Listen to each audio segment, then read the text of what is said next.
चलो तो आज न्यू चैप्टर जो है वो स्टार्ट करते हैं, मोशन इन प्लेन। अभी motion in linear motion, straight line motion वो हम लोगों ने देख लिया है, बराबर। तो स्ट्रेट लाइन के अंदर क्या था, जो भी मोशन हो रही थी वो सिर्फ एक और एक ही डायरेक्शन में हो रही थी। मान लो कि ये ऑब्जेक्ट है, वो सपोज के ऐसे मूव हो रहा है तो वो इसी डायरेक्शन में हो रहा है, और उस डायरेक्शन को हमने मान लो कि एक्स एक्सिस पकड़ लिया तो वो एक्स एक्सिस हो गया, बराबर। ऐसे लेते थे। अगर मान लो कि वो ऐसे मूव हो रहा था तो इसी को एक ही एक्सिस हमने ले लिया था, बराबर। अगर ऐसे मूव हो रहा है तो हम एक्स एक्सिस यहाँ पर, वाई एक्सिस यहाँ पर ऐसे नहीं ले रहे थे, इसी को कोई एक एक्सिस समझ लिया और वो उसी डायरेक्शन में स्ट्रेट उसकी मोशन जो है वो हो रही थी।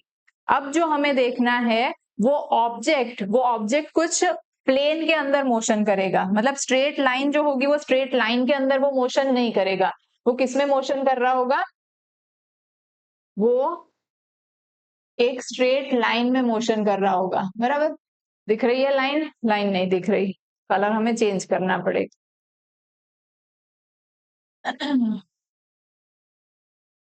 तो यहाँ पर ये एक स्ट्रेट लाइन, ये एक एक्सिस है, ये एक और एक्सिस है, और अब जो मोशन हो रही है वो ऑब्जेक्ट की कुछ इस तरह से हो रही है। यहाँ पर है, फिर उसके बाद यहाँ पर, यहाँ पर, यहाँ पर, मान लो कैसे जा रहा है, बराबर ना। तो इसमें ये इस मोशन को मैं कुछ जोड़ के यहाँ पर ऐसे बना लूं तो इसकी ट्रेजेक्टरी जो है वो ऐसे बन रही है। तो हर एक मोमेंट पे उसके x coordinate and y coordinate change हो रहे हैं। कैसे? तो यहाँ पर जब होगा, ये है वाई एक्सिस, ये है एक्स एक्सिस, इस पॉइंट के ऊपर जब होगा तब उसके मान लो कि कोऑर्डिनेट है x1 एंड y1, बराबर। वो कुछ यहाँ पर जब पहुंचा होगा उस टाइम पे उसके कोऑर्डिनेट हो जाएंगे x2 y2, बराबर ना। तो इसके x एंड y दोनों कोऑर्डिनेट्स हैं वो चेंज हो रहे हैं, और उस किसी एक पर्टिकुलर मोमेंट के ऊपर भी उसके x एंड y दोनों कोऑर्डिनेट्स हैं। जबकि उसमें क्या मिल रहा था, जिस जो हम लोग आगे देखते थे स्ट्रेट लाइन मोशन, उसमें सिर्फ x कोऑर्डिनेट था या सिर्फ y कोऑर्डिनेट था, दूसरा कोऑर्डिनेट था वो वही का वही मेंटेन हो रहा था। यहाँ पर दोनों कोऑर्डिनेट्स है वो चेंज हो रहे हैं, बराबर। तो ये जो हुई इसकी, ये जो मैंने पॉइंट बताया वो पॉइंट एक्चुअली है क्या, इसकी पोजीशन दिखा रहा है ना। ये क्या दिखा रहा है, पोजीशन दिखा रहा है। ये हो गई इसकी पोजीशन। ये पोजीशन अब चेंज होके बन रही है ये वाली पोजीशन यहाँ पर, है ना। तो ये जो पोजीशन शो कर रहा है उसको हम लोग बोलेंगे पोजीशन वेक्टर। क्या बताएंगे, पोजीशन वेक्टर।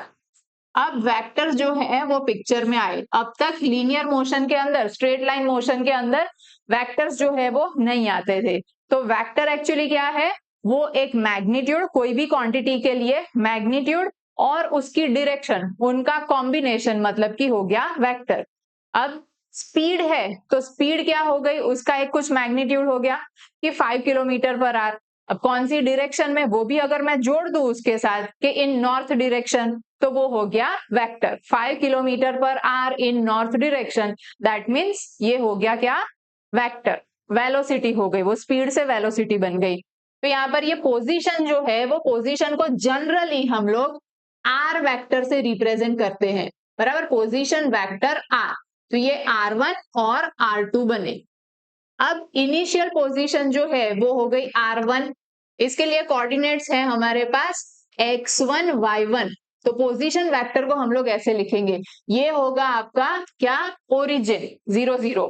तो ओरिजिन जो है ना वो किसी भी केस के लिए हम अपने हिसाब से ले सकते हैं, बराबर। अब मैं इसी की बात कर रही हूं और ये ऑब्जेक्ट यहाँ पर जाएगा, अब जब यहाँ पर जाएगा तब मैं ओरिजिन चेंज करके कहीं और ले लूं, ऐसे नहीं चलेगा, बराबर। एक सम के लिए या एक पर्टिकुलर केस के लिए जो ओरिजिन लिया हमको वही का वही मेंटेन करना पड़ेगा, बराबर। फिर मैं कोई और केस ले लूं किसी और ऑब्जेक्ट के लिए, तब मैं ओरिजिन कहीं पर ले सकती हूँ, कोई और जगह पर। मैं मान लो कि इस कॉर्नर में ले लूं तो भी चलेगा, बराबर।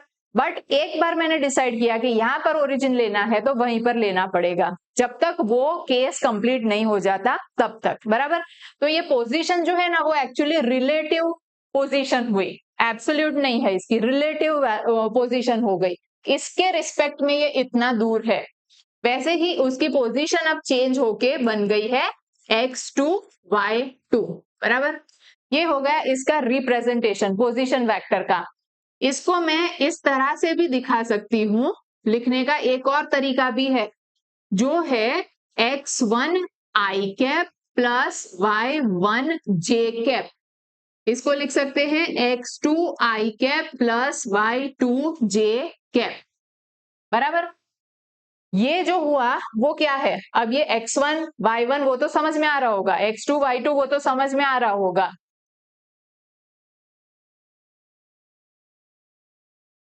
अच्छी प्रश्न।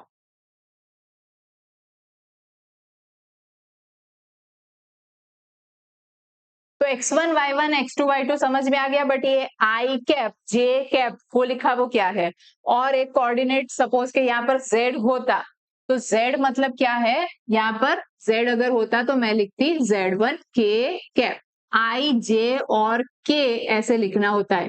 अभी नहीं है इसलिए मैं इसको मिटा देती हूँ। बराबर, आगे में नहीं है, हमने यहाँ पर नहीं लिया है इसलिए नहीं लिखती, अदरवाइज जो भी z कोऑर्डिनेट होता उसके साथ हम लोग k कैप लिखते। तो क्या है आई कैप, क्या है जे कैप, तो आई कैप और जे कैप वो होते हैं यूनिट वेक्टर्स। आई कैप होता है unit vector in x direction, and j cap जो है वो होता है unit vector in y direction, and k cap क्या हो जाएगा, समझ में आ गया होगा, unit vector in z direction. अब एक्स वाई जेड डायरेक्शन समझ में आया। ये यूनिट वेक्टर जो है वो क्या होता है, तो यूनिट वेक्टर मतलब, यूनिट मतलब वन, ऐसे समझ में आता है। बराबर, यूनिट वेक्टर मतलब मैग्नीट्यूड जो होगा उसका वन होगा। कोई भी वेक्टर होता है ना उसके ऊपर मैंने ऐसे आई कैप लगाया, तो यूनिट वेक्टर आई कैप मतलब कि vector I divided by its magnitude. देखो कोई भी वेक्टर होता है ना, उसका अगर मुझे मैग्नीट्यूड लिखना हो ना, तो वेक्टर लिखो और उसके बाजू में मोड बना दो, या तो फिर कुछ भी मत करो, सिर्फ आई लिखो। बराबर, वेक्टर ए है तो ऐसे लिखो, या तो फिर ए ऐसे लिखो, दोनों सेम चीज है। बराबर, तो मैंने यहाँ पर ये ऐसे पहले रिप्रेजेंटेशन किया।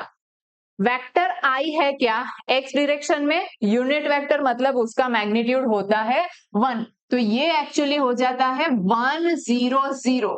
बराबर, फिर बात आई मैग्नीट्यूड की, तो कोई भी वेक्टर का मैग्नीट्यूड जो होता है वो कैसे निकालते हैं, मैग्नीट्यूड किसी भी वेक्टर का निकालना हो, मान लो कि ये है, तो इसके लिए मैग्नीट्यूड ये आर कैप ले ले, आर वेक्टर ले लेते हैं, तो इसका अगर हमें मैग्नीट्यूड निकालना है then it will be squaring the coordinates x y z, जो भी कोऑर्डिनेट्स होंगे स्क्वायर करो, add them and take the root of them. बराबर, तो ये हो जाएगा इनका मैग्नीट्यूड। बराबर, तो अभी हमारे पास क्या है, 1 0 0 है, तो 1 0 0 यहाँ पर लिखना पड़ेगा, 1 square plus 0 square plus 0 square, that means what, 1। तो मैग्नीट्यूड क्या आया, 1 आया कि नहीं आई के लिए। बराबर, वेक्टर आई का मैग्नीट्यूड इतना आया, तो ये हो जाता है 1। बराबर, तो ये हो गया 1, खाली कौन सी डायरेक्शन में आया, x में ही आया।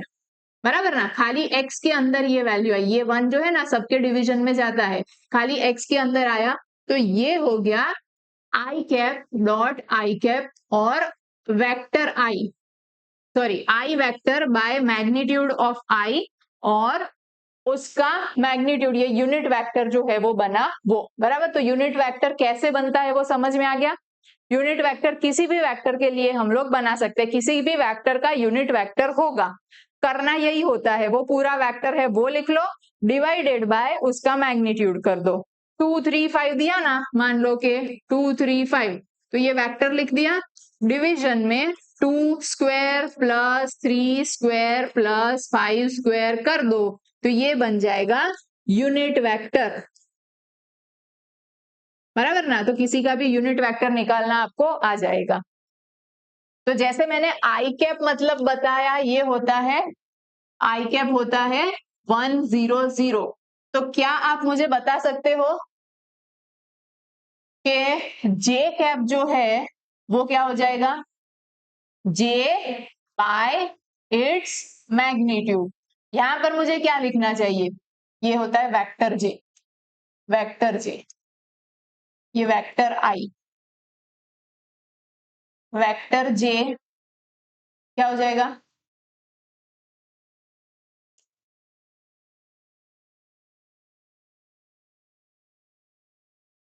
क्या लिखना चाहिए, 0 1 0, वाई कोऑर्डिनेट ही होगा सिर्फ इसका।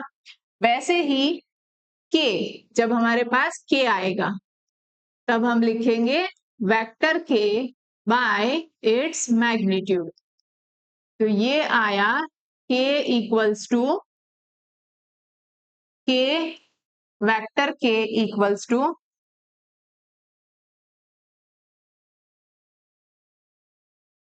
0 0 1, बराबर। एक्स में, वाई में और जेड में 1 मैग्नीट्यूड। वैसे ये आई, जे और के जो है वो वेक्टर्स बने। अब ये तो बात हो गई सिर्फ पोजीशन वेक्टर की, बराबर। अब पोजीशन जो है वो चेंज हो रही है, बार बार चेंज हो रही है ना, यहाँ पर था फिर चेंज हुआ, फिर चेंज हुआ, फिर चेंज हुआ। तो जो पार्टिकल है ना वो अपनी जगह चेंज कर रहा है, पोजीशन चेंज कर रहा है, बराबर। तो उसकी कुछ स्पीड होगी, बराबर।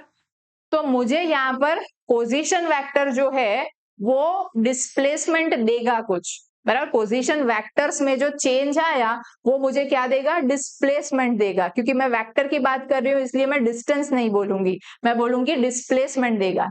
और डिस्प्लेसमेंट के ऊपर से अगर मुझे टाइम पता चले कि इतना डिस्प्लेस होने के लिए इतना टाइम लगा है तो मैं वेलोसिटी भी फाइंड कर सकती हूँ, बराबर ना। तो वो चीज अब हम करने जा रहे हैं। तो displacement vector, displacement vector is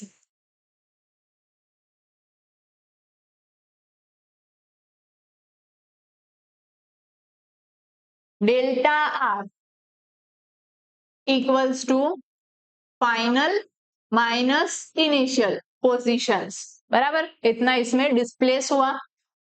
R2 क्या था, x2 i cap plus y2 j cap था। R1 क्या था, तो x1 i cap minus y1 J cap, बराबर। R1 और R2 जो है वो वेक्टर्स हमने लिख दिए। अब जब भी आप ऐसे सब्ट्रैक्ट कर रहे हो कोई दो वेक्टर्स को, मैं अभी आपको उसका एडिशन और सब्ट्रैक्शन जो है वो भी बता रही हूँ, बट फॉर नाउ हम लोगों को ये डिस्प्लेसमेंट देखना है इसलिए बता देती हूँ कि जब भी हमें ऐसे सब्ट्रैक्शन करना होगा तब x कोऑर्डिनेट में से ही x कोऑर्डिनेट है वो माइनस होगा, y में से ही y माइनस होगा, z में से ही z माइनस होगा, बराबर ना। मान लो कि मैं वेलोसिटी की बात कर रही हूँ, ये है x डायरेक्शन, बराबर। इस डायरेक्शन में वेलोसिटी है। अब मान लो कि पीछे से धक्का लगाया इस तरफ, बराबर। पीछे से धक्का लगा तो उसकी वेलोसिटी जो है वो इसी डायरेक्शन में इंक्रीज होगी ना, बराबर। इस डायरेक्शन में इंक्रीज होगी क्या, नहीं ना। मतलब x में है उसमें कुछ x वेलोसिटी ऐड करते हैं तो वो x में ही इंक्रीज होगी, वो y में इंक्रीज होगी नहीं। या तो पीछे से धक्का, आगे से धक्का लगाऊंगी पीछे की तरफ तो वो डिक्रीज भी x में ही होगी, उसकी इफेक्ट इस तरफ नहीं होगी। मतलब x में ही x ऐड होगा, y में ही y ऐड होगा और z में ही z जो है वो ऐड हो रहा होगा। तो ये हम लोग ऐसे लिख सकते हैं x2 माइनस x1, किसका हमने सब्ट्रैक्शन किया, x कोऑर्डिनेट का, बराबर। तो ये आई कैप न्यू बन गया हमारा, ये न्यू कोऑर्डिनेट डिस्प्लेसमेंट के लिए। और y2 माइनस y1 जे कैप, y2 माइनस y1 जे कैप, बराबर। ये x2 माइनस x1 को क्या मैं डेल्टा x लिख सकती हूँ, yes why not. Delta y j cap लिख सकती हूँ, हाँ। तो ये आपका जो डिस्प्लेसमेंट वेक्टर आया वो x में फर्क एंड y में फर्क जितना आया, बराबर। आ गया इतना समझ में। डिस्प्लेसमेंट वेक्टर के बाद अभी हम लोग वेलोसिटी वेक्टर तक पहुंच पाएंगे अगर हमें टाइम मिल गया तो। जैसे हमने ड्रॉ किया था कि ये डिस्प्लेसमेंट वेक्टर है ना, वो मैं उस ग्राफ के अंदर भी बता देती हूँ कि ये यहाँ पर और ये ऐसे हमने ड्रॉ किया था और उसके बाद था हमारे पास पोजीशन वेक्टर्स जो थे वो एक इस तरफ था और दूसरा पोजीशन वेक्टर इस तरफ था। तो ये जो आया ना ये आ गया आपका delta R, R1 vector and R2 vector, बराबर। ये डेल्टा आर जितना, इसका मैग्नीट्यूड जो है वो आपके पास इतना आया। तो डायरेक्शन जो R2 माइनस R1 ले रहे हो या R1 माइनस R2 जिस पोजीशन होगी उस हिसाब से होगी। अभी तो मैंने इस तरफ डायरेक्शन जो है वो शो कर दी है। फिर अब हम इसके ऊपर से वेलोसिटी देखना चाहे तो जो पॉइंट है वो यहां से यहां जाने में कितना टाइम लेता है वो मान लो कि आपको बता दिया। तो मैं अभी आपने स्ट्रेट लाइन जो है ना, स्ट्रेट लाइन मोशन, उसमें दो टाइप की वेलोसिटी देखी थी, बराबर ना। एक थी एवरेज वेलोसिटी और दूसरी थी इंस्टेंटेनियस वेलोसिटी, बराबर। तो एवरेज वेलोसिटी को सबसे पहले देखते हैं। याद तो होगा ही कि एवरेज वेलोसिटी जो है ना वो क्या होती है, लार्ज कंसीडरेबल टाइम स्पैन के ऊपर जो वेलोसिटी का चेंज होगा वो लेंगे हम लोग, बराबर। मतलब लंबा सेकंड, लंबा ड्यूरेशन, मतलब फिजिक्स के टर्म्स में वो 3 सेकंड, 5 सेकंड, 10 सेकंड और उससे ज्यादा भी हो सकता है, बराबर। और उसके बाद दूसरा जो था वो था इंस्टेंटेनियस, मतलब उसी इंस्टेंट पे कितनी वेलोसिटी वो था। तो एवरेज में यहां पर मेरे पास कोई डेल्टा टी जितना टाइम ड्यूरेशन है कि यहां से यहां डिस्प्लेस होने में टाइम जो लगा वो डेल्टा टी जितना है, उससे मैं उसको डिवाइड कर देती हूँ। अल्टीमेटली करना क्या होता है, डिस्प्लेसमेंट अपॉन टाइम करना होता है जब वेलोसिटी चाहिए। तो मैं कर रही हूँ delta R by delta T. तो इसको किया तो ये दोनों भी मांगेंगे कि नहीं कि मुझे भी डिवाइड करो। चलो, तो delta x by delta T I cap plus delta Y by delta T J cap, बराबर। तो ये delta R by delta T आ गया वेलोसिटी, बराबर। डेल्टा है मतलब लास्ट ड्यूरेशन है तो वो एवरेज वेलोसिटी आया, इसलिए मैं इसको एवरेज कुछ इस तरह से लिखूंगी। वेक्टर है तो वेक्टर फॉर्म में लिखा, बराबर। Average velocity in vector form equals to delta x by delta t. मतलब एक्स में ये भी क्या है, डिस्टेंस अपॉन टाइम। एक्स है तो क्या, डिस्टेंस ही है ना, तो डिस्टेंस अपॉन टाइम मतलब वो क्या हो गया, वेलोसिटी। वाई क्या है, डिस्टेंस अपॉन टाइम, बराबर ना। तो ये दोनों हुए तो वेलोसिटी ही, बराबर ना। इंडिविजुअली स्पीड, बाकी डायरेक्शन के साथ देखे तो वेलोसिटी। तो ये एक्स डायरेक्शन के अंदर वेलोसिटी में चेंज आई कैप प्लस ये आया वाई डायरेक्शन में वेलोसिटी में चेंज जे कैप, बराबर। तो average velocity equals to v x i cap plus v y j cap. ये भी एक कोऑर्डिनेट फॉर्म में कुछ इस तरह से ही हम लिख सकते हैं, v x and we y, बराबर। सिंपल, कोई भी वेक्टर को हम इस तरह से या इस तरह से रिप्रेजेंट कर सकते हैं। थर्ड, जेड कोऑर्डिनेट भी इसमें हो सकता है, ठीक है। अब एवरेज के बाद नेक्स्ट हम देखेंगे इंस्टेंटेनियस, बराबर। तो इंस्टेंटेनियस वेलोसिटी के लिए बस हल्का सा फर्क, इंस्टेंटेनियस वेलोसिटी के लिए हम लोग डेल्टा टी जो है उसको लेंगे स्मॉल ड्यूरेशन, मतलब लेना पड़ेगा डी टी, बराबर। तो इसके लिए लिमिट ऐसे लिखते हैं, लिमिट डेल्टा टी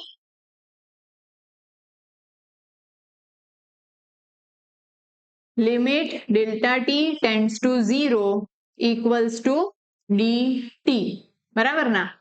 ये हो जाएगा डेल्टा टी हो जाएगा डी टी। या तो फिर मैं यहां पर लिख देती हूं कि for limit delta T tends to 0 delta R by delta T equals to D R by D T. Clear इतना।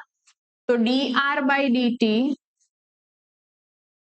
Equals to D X by D T हो जाएगा I cap plus D Y by D T हो जाएगा जे cap. Again इनको हम क्या लिख सकते हैं, v x i cap plus v y j cap, बराबर ना। ये आ गया वी। इंस्टेंटेनियस है इसलिए इनके बाजू बाजू में हम लोग वो एवरेज वाली साइन है वो नहीं बनाएंगे, ठीक है। ये भी बन गया। ये आपको अगर सॉल्व करना है, आपको x दिया है और ये v फाइंड करना है, तो इंडिविजुअली हम जैसे स्ट्रेट लाइन मोशन के अंदर करते थे सेम वे में हम लोग इसको फाइंड कर सकते हैं, बराबर। डिफरेंशिएशन करोगे सिंगल सिंगल का, ऐसे एक्स कोऑर्डिनेट का डिफरेंशिएशन करो, वाई कोऑर्डिनेट का डिफरेंशिएशन करो विथ रिस्पेक्ट टू टाइम, तो आपको V x and we Y मिल जाएंगे। आगे प्रोसीजर जो है वो plane motion sorry straight line के अंदर हमने देखा था, वही प्रोसीजर करनी है, बस खाली इसमें 2-3 कोऑर्डिनेट्स जो है वो आएंगे, एक्स और वाई दोनों चीजें होंगी, बराबर। तो ये इंस्टेंटेनियस वेलोसिटी तक यहाँ पर कंप्लीट हुआ। अब नेक्स्ट हम इसके ऊपर से एक्सेलरेशन देखेंगे, साथ में ही देख लेते हैं, उसके बाद वापस से हम लोग वेक्टर जो है उनके एडिशन और उसके ऊपर आएंगे। तो एक्सेलरेशन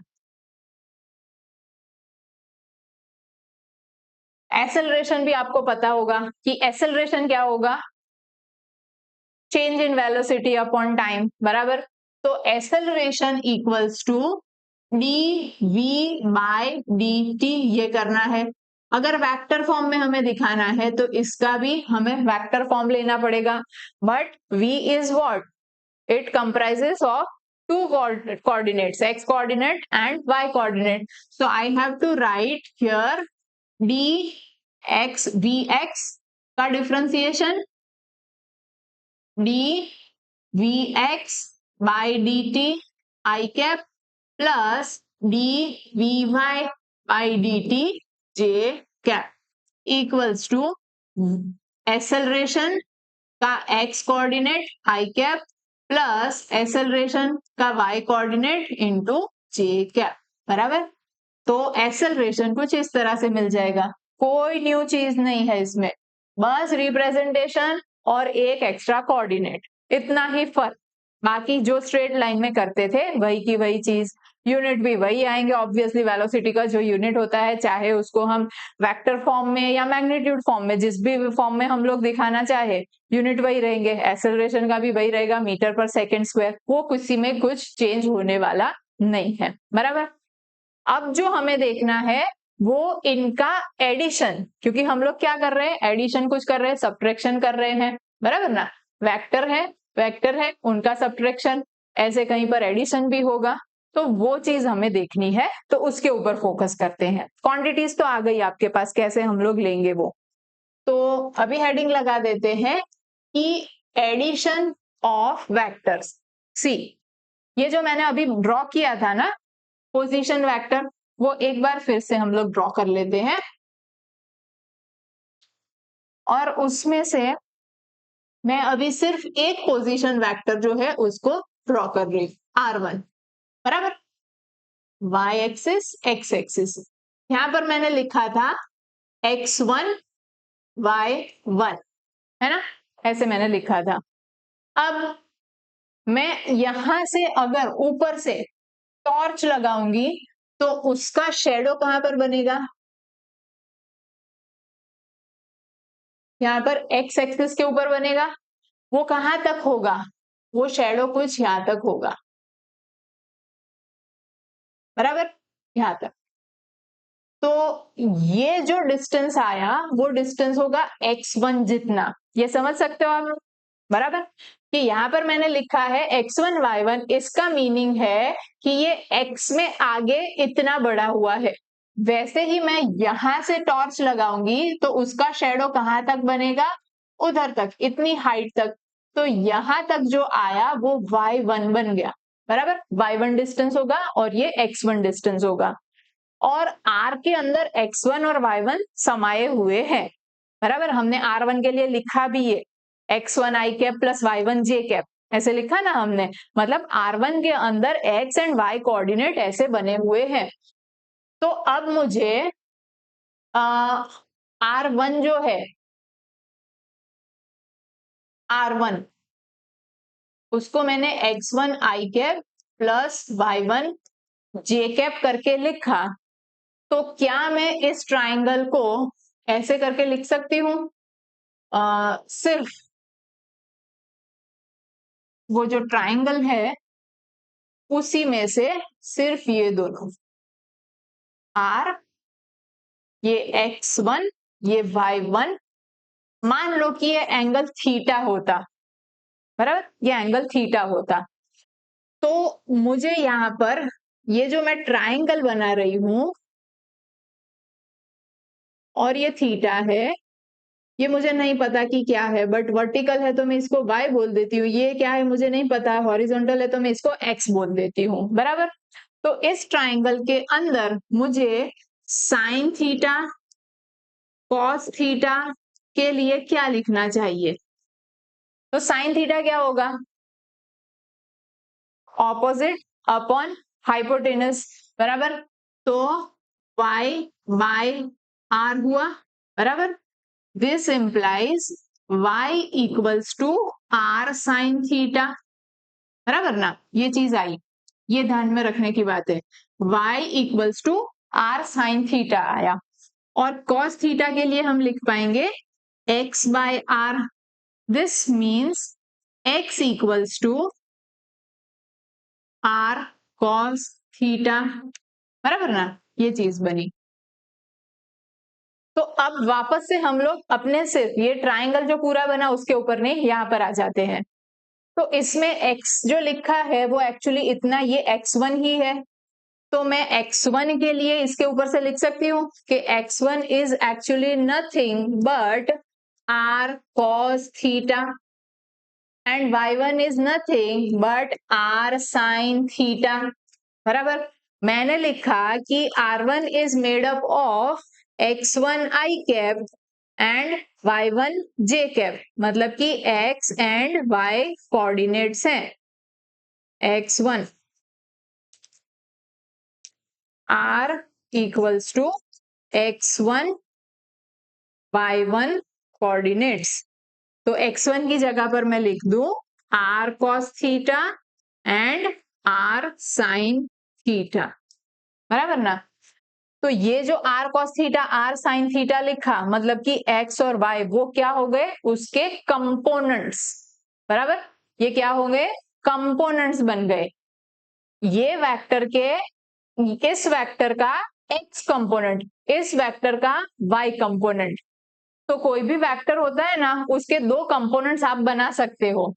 अब मान लो कि कोई एक वेक्टर ऐसे ही है, स्ट्रेट सीधा सीधा, बराबर। तो अब इसमें क्या होगा, इसका कोऑर्डिनेट हो क्या सकता है,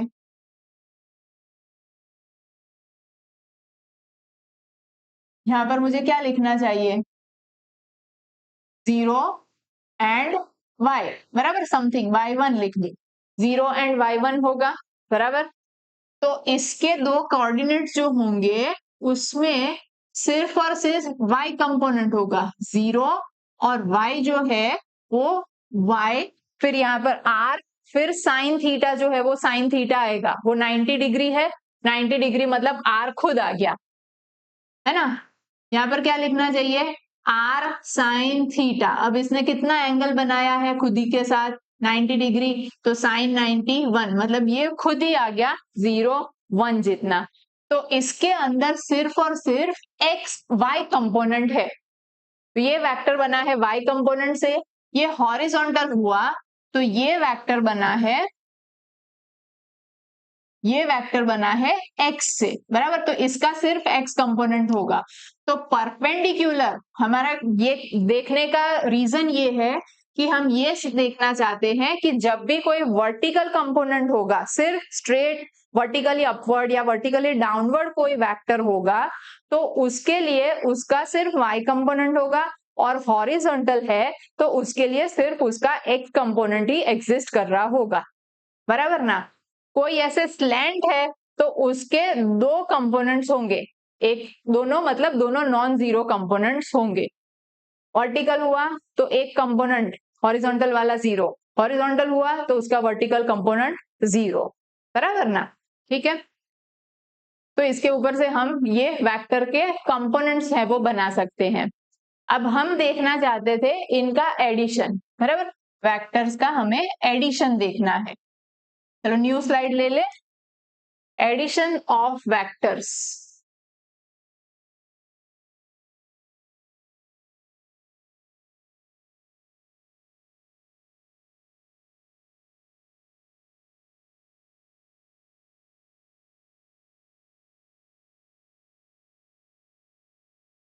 एडिशन ऑफ वेक्टर्स।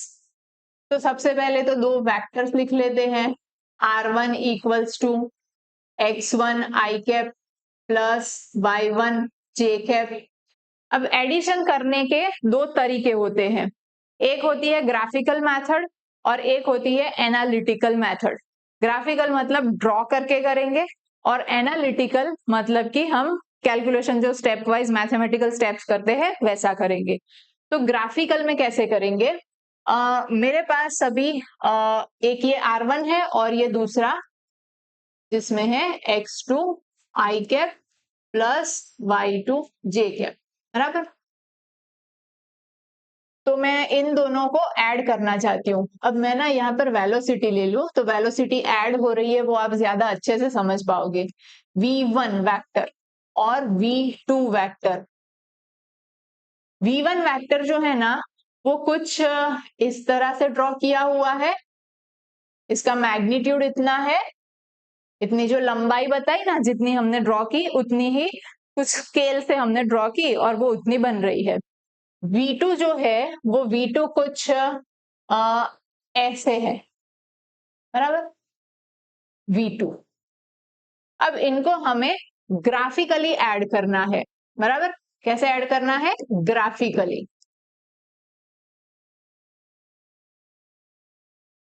तो मुझे क्या करना चाहिए, सबसे पहले जो फर्स्ट वेक्टर है ना वो वेक्टर ड्रॉ कर लो और जितनी लेंथ का है उतना ड्रॉ कर लो। ये इतनी लेंथ का अप्रोक्सीमेट उतनी ही लेंथ का मैंने यहाँ पर ड्रॉ किया V1 वेक्टर। जो वेक्टर्स होते हैं ना उसमें ये जो एंड पॉइंट होता है, ये एंड पॉइंट उसको बोलते हैं टेल, टेल ऑफ वेक्टर। और जहां पर एरो किया ना उसको बोलते हैं हेड ऑफ वेक्टर, बराबर। तो यहां पर हमने टेल बता दी, यहां पर हेड बताया। इतना क्यों घूम रहा है तू, हेड।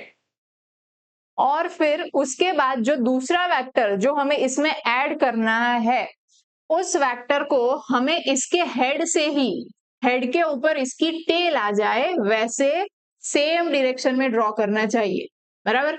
ये V2 जिस डायरेक्शन में है उसी डायरेक्शन में जितनी लेंथ है ना उतनी ही हमें ड्रॉ करनी चाहिए। मान लो कि इतनी लेंथ है अप्रोक्स, मैंने उतनी की उतनी लेंथ यहाँ पर ड्रॉ कर दी।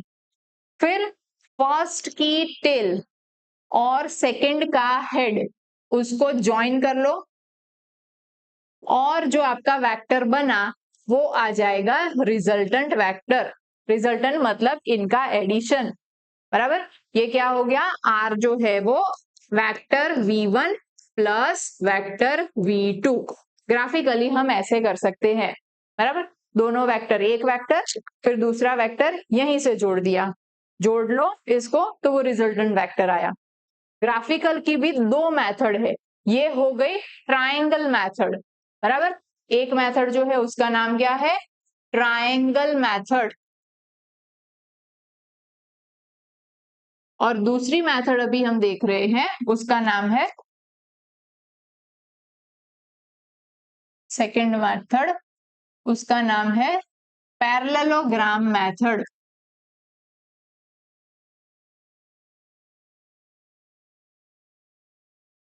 ट्रायंगल मेथड में ट्रायंगल ड्रॉ किया तो ऑब्वियसली पैरेललोग्राम में पैरेललोग्राम बनाना पड़ेगा, जिसके लिए हमें एक वेक्टर जो है वो ड्रॉ कर लेना है। कितना है वेक्टर, ये रहा V1 सेम लेंथ वाला, और V2 को इसी की टेल से ही बनाना है, बराबर। ये फर्क है दोनों में, दोनों मेथड में।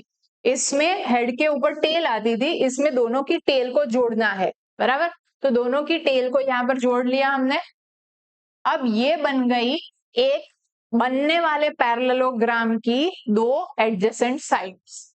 तो अब मुझे ये पैरेललोग्राम ना कंप्लीट करना है। कंप्लीट कैसे करेंगे, कंप्लीट करने के लिए यहां से हम ये जितनी लेंथ है उतनी ही लेंथ और उतने ही एंगल पे हम एक लाइन जो है वो बना लेंगे, बराबर। तो ये कुछ ऐसे लाइन बन गई उसी के पैरेलल, उसी के जितनी लेंथ वाली, बराबर। फिर इस वेक्टर के लिए पैरेलल एक और लाइन जोड़ लेंगे, ये यहाँ पर दूसरी लाइन आ गई, बराबर। जोड़ लिया। उसके बाद फिर आप इसका डायगोनल बना लो, तो जो ये डायगोनल बना वो आपको दे देगा इसका रिजल्टेंट, मतलब उनका एडिशन। बराबर, ये V1 और ये V2, उसका रिजल्टेंट ऐसे। तो दो मेथड हो गई ग्राफिकल की। हमें जनरली एग्जाम के अंदर ऐसे ग्राफिकल मेथड जो है उससे करना नहीं आएगा, बट पैरेललोग्राम के थ्रू जो रिजल्ट आएगा ना, एक इक्वेशन बनता है जो हम इलस्ट्रेशन नंबर 2 के अंदर देखेंगे, वो पूरा डेरिवेशन है, उस मेथड से हमें करना पड़ेगा। तो पहले हम ये ग्राफिकल मेथड में एनालिटिकली कैसे होगा ना उसको एक रिलेट करके बताएंगे। फिर पैरेललोग्राम का अभी जो खाली फॉर्मूला बन रहा है, डायरेक्ट वो फॉर्मूला है, वो मैं लिख देती हूँ। बराबर, तो एनालिटिकल में V1 में Vx1 i cap plus Vy1 j cap ऐसे मैं लिख सकती हूँ, और इसमें लिखूंगी, एक जगह पे टिकता नहीं है ना, Vy2 j कैप, इधर इधर उधर उधर घूम रहा है पूरा टाइम। तो इनको ऐड करना है। ऐड करने के लिए V1 प्लस V2 से मुझे आंसर मिलेगा Vx1 Vx2, ये दोनों का क्या है, आई कैप है। तो जैसे मैंने बताया वैसे x के अंदर x ही ऐड होगा, y के अंदर ही y ऐड होगा। तो ये x x कोऑर्डिनेट ऐड हुए, हॉरिजॉन्टली पूरा लिख लूं मैं। तो Vx1 प्लस फिर से plus Vx2 I cap plus Vy1 plus Vy2 j cap. बराबर, ये हो गई एनालिटिकल मेथड। सिंपली आप ऐड कर पाओगे इस तरह से। बराबर, अगर सब्ट्रैक्शन होता तो क्या करते, यहाँ पर x में से x कोऑर्डिनेट माइनस करो, V1 माइनस V2 होता ना, तो x में से x माइनस, y में से y माइनस। बराबर, सिंपल। जो पैरेललोग्राम मेथड है उसके थ्रू हमारे पास इक्वेशन आएगा रिजल्टेंट का, वो कुछ ऐसे बनेगा, r इक्वल्स टू, यहां पर लिख देती हूं, r equals to V1 square plus V2 square plus 2V1 V2 cos theta and its root. बराबर, क्या V1 square plus V2 square plus 2V1 V2 cos theta and its root. V1 क्या है, इसका मैग्नीट्यूड, V2 क्या है, इसका magnitude, V1 V2 हो गया। थीटा क्या है, तो थीटा है इनके बीच का एंगल, दोनों जो वेक्टर्स हमने बनाए ना उनके बीच का जो एंगल है वो यहाँ पर हमें लिखना है, थीटा। बराबर, अब इसी में एक्सटेंड करके हम समझ लेते हैं कि मान लो कोई एक वेक्टर है वो इस तरह से और दूसरा वेक्टर है वो इस तरह से है। देखो आप इसको ना फिजिकली भी समझ सकते हो। मान लो कि ये फोर्स है, ये भी फोर्स है, एक फोर्स इस तरफ लग रहा है, एक फोर्स जो है वो इस तरफ लग रहा है। बराबर, एक इस तरफ से खींच रहा है, एक इस तरफ से खींच रहा है। तो जो ऑब्जेक्ट होगा वो जाएगा किस तरफ, बीच में कहीं पर जाएगा कि नहीं, मतलब अल्टीमेटली इन दोनों का रिजल्ट क्या आएगा, वो बीच में से कहीं पर निकलेगा, तो यहाँ पर आएगा। बराबर, अब मान लो कि इस तरफ फोर्स ज्यादा है, इस तरफ वाला कम होगा, तो वो थोड़ा सा इंक्लाइंड इस तरफ जाएगा कि नहीं। बराबर, वही चीज यहाँ पर हमें दिखेगी। ये अगर ज्यादा लंबा होगा, ज्यादा फोर्स मतलब इसको क्या करेंगे, और लंबा करेंगे। बराबर, तो ये पैरेललोग्राम आपका आएगा, यहाँ पर आएगा। तो देखो रिजल्टेंट ऑटोमेटिकली ऐसे शिफ्ट हो गया कि नहीं। तो जिसका मैग्नीट्यूड ज्यादा होगा ना, जिस वेक्टर का, उस तरफ उस रिजल्टेंट का इंक्लिनेशन भी होगा। बराबर, वो कितना इंक्लिनेशन है उसके लिए भी हम लोग एंगल जो है ना वो फॉर्मूला डिराइव करेंगे। अभी हम वापस से आते हैं कि मान लो दो वेक्टर्स हैं, उनके बीच का एंगल है 90 डिग्री। बराबर, परपेंडिकुलर वेक्टर्स हैं। तो परपेंडिकुलर मतलब इस वेक्टर के अंदर, इस फॉर्मूला के अंदर मुझे क्या लिखना चाहिए, ये फॉर्मूला हमेशा याद रखना। हाँ, रिजल्टेंट निकालने के लिए ये याद रखना पड़ेगा, और इसका जो डेरिवेशन है वो भी इंपॉर्टेंट है, वो हम इलस्ट्रेशन के साथ एक साथ देखेंगे। तो यहाँ पर मुझे क्या लिखना चाहिए, इसके लिए V1 square plus v2 square plus 2v1v2 cos, इनके बीच एंगल कितना है 90 डिग्री है, v1 और v2 के बीच एंगल है 90 डिग्री, तो ये 90 आया। कॉस 90 क्या होगा 0, साइन 91 होता है, बराबर। तो ये आ गया लास्ट टर्म 0, तो v1 square plus v2 square, बराबर। अब इसको हम लोग ये ट्राइंगुलर मेथड है ना उसके साथ देख लेते हैं ये कैसे हो रहा है। v1 square plus v2 square, देखो कोई एक हमारे पास वेक्टर ऐसे हो गया v1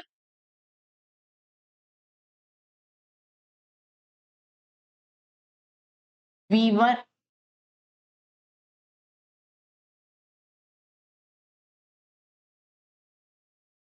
v1 वेक्टर और एक और साइड ऐसे आ गई, बराबर। अब मुझे अगर ये बनाना है ट्राइंगुलर मेथड से तो v1 ऐसे बनाऊंगी और v2 जो है वो इस तरह से बनाऊंगी, बराबर, और ये बन जाएगा रिजल्टेंट, है ना, बराबर। ये हो गया v1 और ये हो गया v2।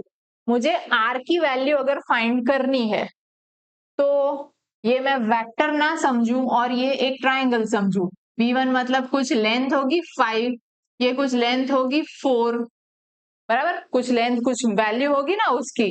तो मुझे ये r हाइपोटेनस की लेंथ चाहिए, तो हम कैसे फाइंड करते हैं पाइथागोरस से फाइंड करते हैं। तो क्या करेंगे हम लोग v1 square plus v2 square equals to r square होगा, तो r इक्वल्स टू इनका रूट, ये करते ही है ना। यहाँ पर हमने वही चीज क्या देखी वेक्टर्स के फॉर्म में, सेम चीज की है। जब भी दो वेक्टर्स के बीच का एंगल 90 होगा, दोनों एक दूसरे से परपेंडिकुलर होंगे, तब उनका रिजल्टेंट निकलेगा उनके स्क्वायर के एडिशन के रूट से, बराबर। अदरवाइज ये लास्ट वाला टर्म है वो सिर्फ आएगा 90 के अलावा कुछ एंगल हुआ तो ये टर्म नॉन जीरो रहेगा, बराबर। बाकी जनरल फॉर्मूला तो ये जो है वही का वही फॉर्मूला रहा। सेम वे में हम इनका जो सब्ट्रैक्शन है वो भी कर सकते हैं, वो मैं अलग से अब शो नहीं कर रही हूं, मैं खाली आपको मल्टीप्लीकेशन के कुछ रूल्स हैं वो बता देती हूँ। सब्ट्रैक्शन खाली एक करोगे आपको तब एक क्वांटिटी मिलेगी जो है नल वेक्टर, बराबर। नल वेक्टर, नल वेक्टर का मतलब होता है जीरो वेक्टर, जीरो वेक्टर, कोई वेक्टर और उसमें से वही वेक्टर माइनस कर दे तो हमें वो वैल्यू जो है वो जीरो मिलती है, तो इसको बोलते हैं जीरो वेक्टर। बस एडिशन के अंदर ये एक एक्स्ट्रा चीज जो है वो थी, बराबर। मल्टीप्लीकेशन ऑफ वेक्टर्स ये हम 5th चैप्टर है ना उसके अंदर और डिटेल में देखेंगे, यहाँ पर मैं थोड़ा ऊपर ऊपर से बता देती हूँ। मल्टीप्लीकेशन ऑफ वेक्टर्स में वेक्टर के साथ मान लो कि कोई नंबर मल्टीप्लाई हो रहा है, ए के साथ कोई मैं मान लो कि 2 मल्टीप्लाई कर रही हूँ, वेक्टर ए के साथ 2 को मल्टीप्लाई किया, तो वेक्टर ए में क्या क्या होगा, एक्स कंपोनेंट होगा और y कंपोनेंट होगा, z कंपोनेंट भी हो सकता है, इनके साथ 2 मल्टीप्लाई हो रहा है, मतलब इसका x कोऑर्डिनेट जो है वो भी 2 टाइम्स होगा और y कोऑर्डिनेट है वो भी 2 टाइम्स होगा। मतलब कोई नंबर से जब भी मल्टीप्लाई होगा ना वेक्टर, तब उनके दोनों कोऑर्डिनेट्स या तीनों सारे कोऑर्डिनेट्स हैं वो कोऑर्डिनेट्स मल्टीप्लाई होंगे, बराबर। अगर वो कोई एक वेक्टर इटसेल्फ है ए और उसके साथ कोई दूसरा वेक्टर मल्टीप्लाई हुआ, नंबर नहीं है वेक्टर है, बराबर। तो इसमें हमें देखना पड़ेगा कि इसके बाद जो आंसर आएगा, ये ए और बी तो क्या है क्वांटिटीज है ना, हमने क्या लिखा था vector, velocity vector, displacement vector, तो वो क्वांटिटीज हुई, तो उनके आंसर से हमें कोई क्वांटिटी ही मिलेगी, फिजिकल क्वांटिटी। तो वो फिजिकल क्वांटिटी क्या वेक्टर क्वांटिटी है या नहीं वो देखना पड़ेगा। अगर वो वेक्टर क्वांटिटी हुई तो यहाँ पर मान लो कि C जो आ रहा है वो वेक्टर क्वांटिटी है, तो यहाँ पर लिखना पड़ता है क्रॉस मल्टीप्लीकेशन। बराबर, क्या होता है? Cross multiplication. और अगर जो क्वांटिटी आई वो स्केलर क्वांटिटी निकली, तो इनके बीच हमें करना पड़ता है डॉट प्रोडक्ट, स्केलर प्रोडक्ट। ये हो गया वेक्टर प्रोडक्ट, वेक्टर प्रोडक्ट, और ये हो गया scalar product.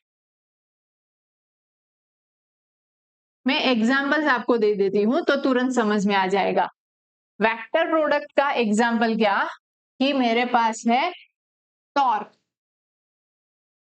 Equals to r cross f होता है। मैंने आपको समझाया था जब टॉर्क मैंने समझाया तब, कि जो हिंजेस के ऊपर से जो मूवमेंट होती है डोर की या विंडो की, बराबर, तो उसमें क्या होगा कि फोर्स, मान लो कि मैं यहां से लगा रही हूँ, दरवाजा खोलने के लिए मैंने ऐसे धक्का लगाया, बराबर, तो ये जो डिस्टेंस आया ना हिंजेस से, वो आर हो गया, परपेंडिकुलर डिस्टेंस। वो फोर्स अगर मैंने यहां से लगाया तो ये हो गया आर डिस्टेंस, बराबर।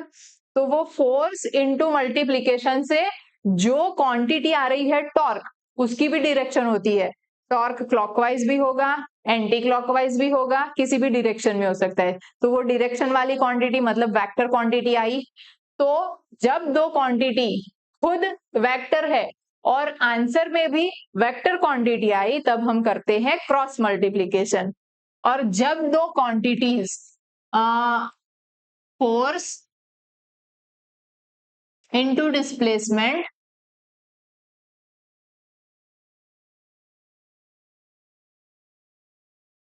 ये दोनों वेक्टर क्वांटिटी हुई, फोर्स और डिस्प्लेसमेंट कैसी? Vector quantity. इनसे आंसर क्या बनेगा? Work done. वर्क डन की कोई डायरेक्शन नहीं होती, तो क्या लगेगा? डॉट। डॉट प्रोडक्ट या तो स्केलर प्रोडक्ट। ये करना कैसे होता है वो हम लोग आगे वाले चैप्टर में देखेंगे, बराबर, ठीक है।